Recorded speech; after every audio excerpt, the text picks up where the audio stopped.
Go back to Canberra now because joining us live is Shadow Foreign Minister Simon Birmingham. Minister, good to see you. Thanks for your time this morning. So 3,500 is now the reported death toll. This tragedy in Syria and Turkey just worsens by the minute. Just want to get your reaction to that and what help can or do you hope Australia can provide? Well, hello, Peter. It's good to be with you, but this is indeed a very enormous human tragedy that is unfolding in Turkey and Syria.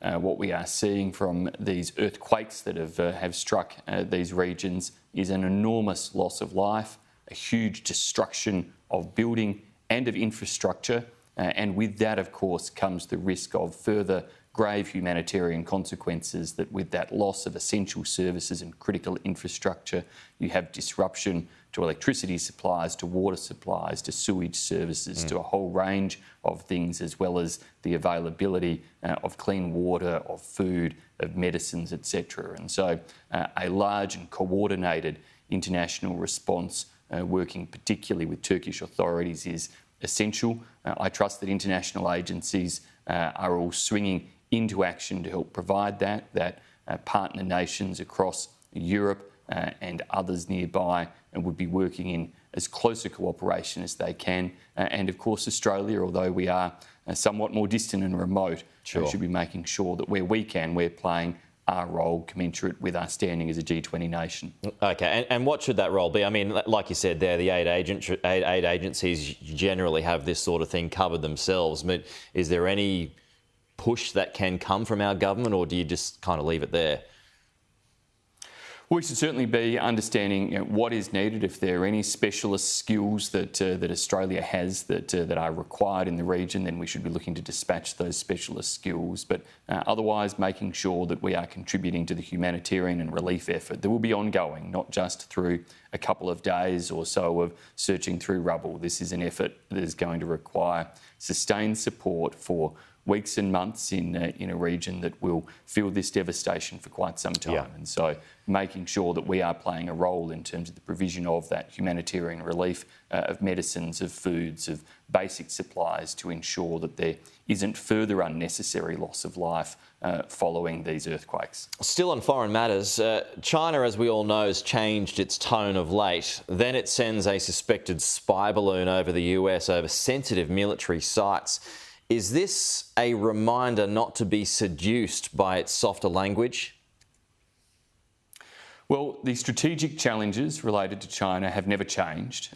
Yes, the tone, perhaps, the shift in gear away from the so-called wolf warrior diplomacy that had been deployed not just against Australia but against many different nations of the world, has been welcome in terms of it reopening some streams of dialogue, and that dialogue is important. It should continue.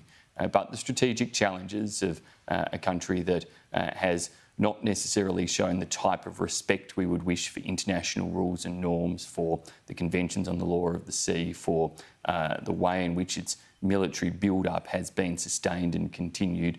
And now we see these actions where we do respect the decisions that the United States have taken, a calculated decision in terms of bringing down that balloon, and we urge China to engage openly and transparently with the United States regarding this incident in ways that can seek to try to restore trust that clearly will have been damaged as a result of an incident like this. Yeah, not exactly open and transparent, sending up a suspected spy balloon, is it?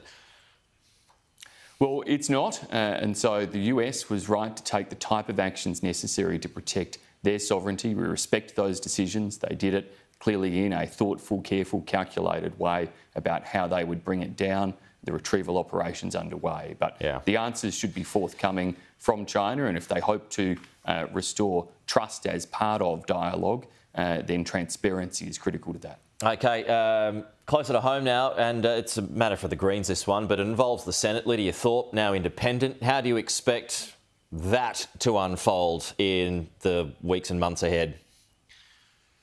Well, Senator Thorpe has shown herself to be quite unpredictable at times, and yesterday's step was another in a somewhat volatile parliamentary career to date.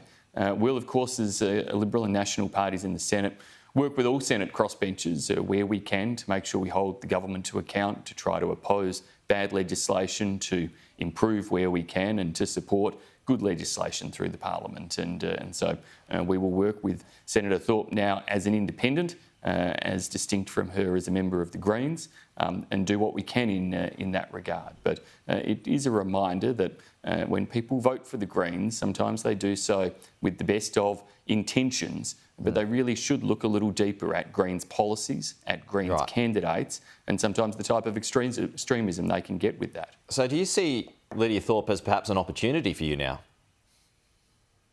Well, it's a slight change to the Senate dynamics. Now, I don't expect her values or voting pattern to change dramatically, but it does mean that the government has to stitch together another element in terms of how it gets Senate majorities, that it can't just rely on the Greens plus one other senator. They now need the Greens plus two other senators to be able to form majorities in the Senate. And we'll work, as I say, with whoever's on the Senate crossbench, and we do that to make sure that we hold the government to account and get the best policy outcomes for Australia.